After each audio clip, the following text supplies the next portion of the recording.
Halo, assalamualaikum warahmatullahi wabarakatuh, teman-teman semuanya. Ini buku DDTK CCSA PAUD untuk tutorial pengisiannya.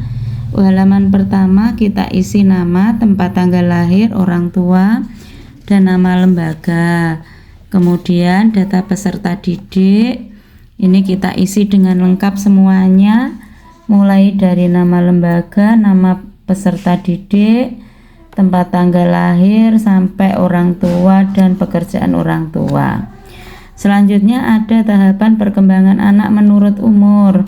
Di sini sudah ada rambu-rambu atau panduan umur 0 sampai 3 bulan harus bisa, misalkan mengangkat kepala setinggi 45 derajat, menggerakkan kepala dari kiri atau kanan ke tengah. Kemudian umur 3 sampai 6 bulan misalkan dapat berbalik dan telungkup ke terlentang dan lain-lain. Ini dibahas sampai nanti umur 60 sampai 70 bulan. Kemudian untuk pengisian deteksi dini tumbuh kembang anak, yang pertama lihat dulu usianya anak ya. Ini dilihat dulu anak yang saat ini berada di usia berapa. Misalkan dia berada di usia 40 bulan, maka kita lihat di sini apakah anak itu sudah bisa misalkan melompat dengan kaki ini dengan satu kaki, apakah sudah bisa. Kalau bisa berarti itu nanti dicentang begitu. Terus kemudian ini di buku ini juga sudah dilengkapi dengan petunjuk penggunaannya. Petunjuk pengisiannya seperti apa sudah disebutkan secara lengkap. Kemudian kalau di sini ini cek cegah stunting anak. Ini membahas terkait bagaimana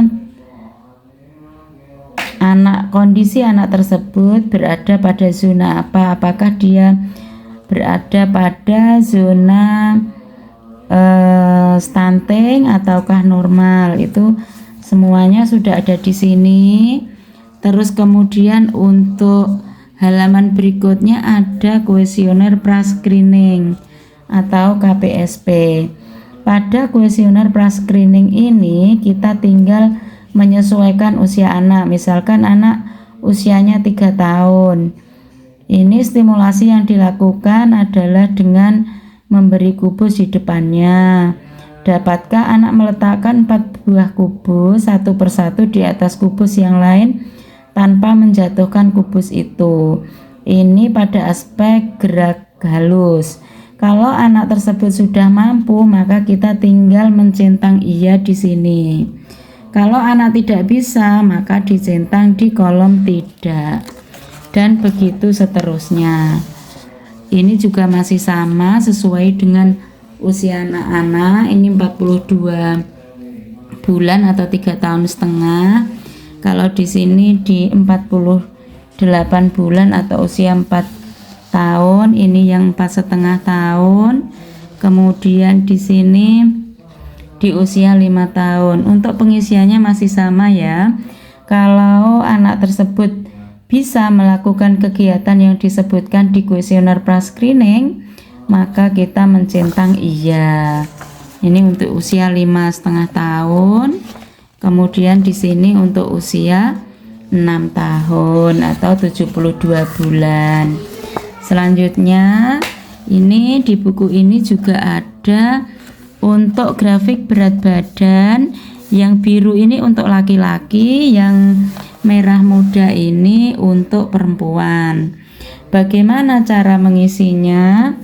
Kita lihat anak tersebut usianya berapa. Usia itu berada di garis paling bawah ini.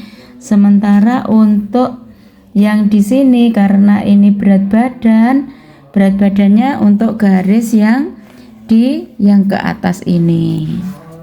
Kalau misalkan dia berumur 1 tahun dengan berat 10, maka dia 1 tahun di sini, 10 di sini, maka garisnya berada di sini, kita beri titik di pertemuan antara di sini 10 dan di sini 1 tahun. Itu untuk pengisian yang grafik berat badan. Di grafik tinggi badan seperti ini nanti pengisiannya sama. Untuk grafik lingkar kepala baik laki-laki maupun perempuan, nanti kita ukur untuk lingkar kepalanya. Lah kalau misalkan anak itu umurnya 2 tahun, dia anak laki-laki, lingkar kepalanya itu 46 sampai 49 cm, berarti anak tersebut dalam kondisi yang normal, tidak ada kelainan. Kemudian ini untuk grafik indeks massa tubuh menurut umur 5 sampai 7 tahun. Apakah anak ini masuk dalam kategori kurus, normal, gemuk atau obesitas? Ini pengisiannya seperti apa? Sama ya teman-teman. Untuk yang bawah ini adalah umur.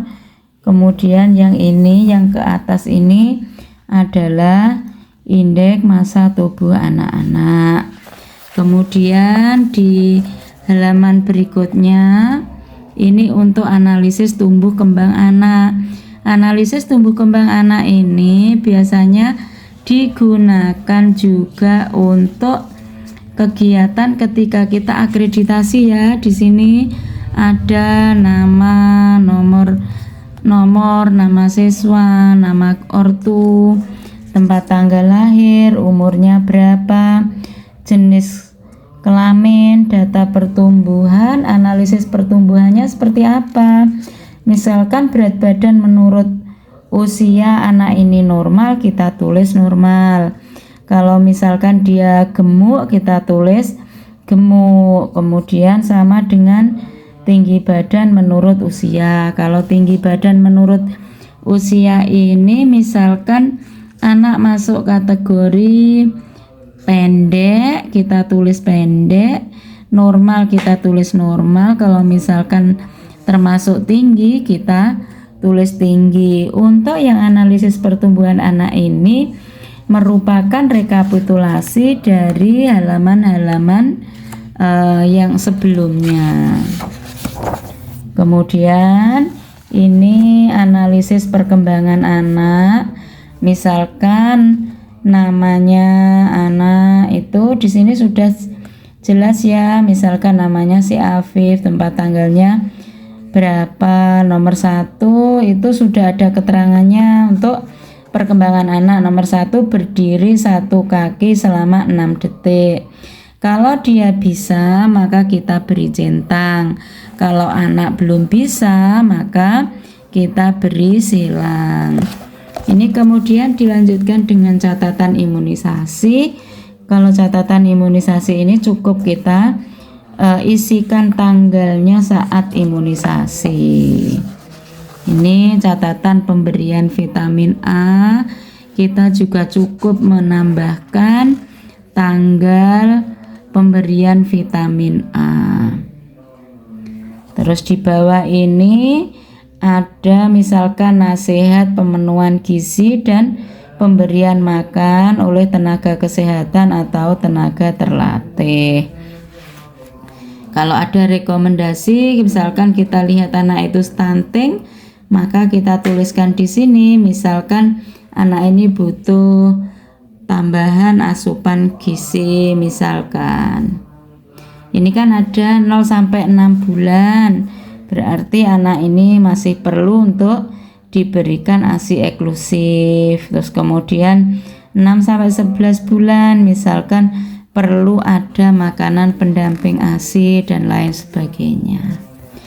Itu teman-teman semuanya petunjuk pengisian buku ini. Terima kasih. Assalamualaikum.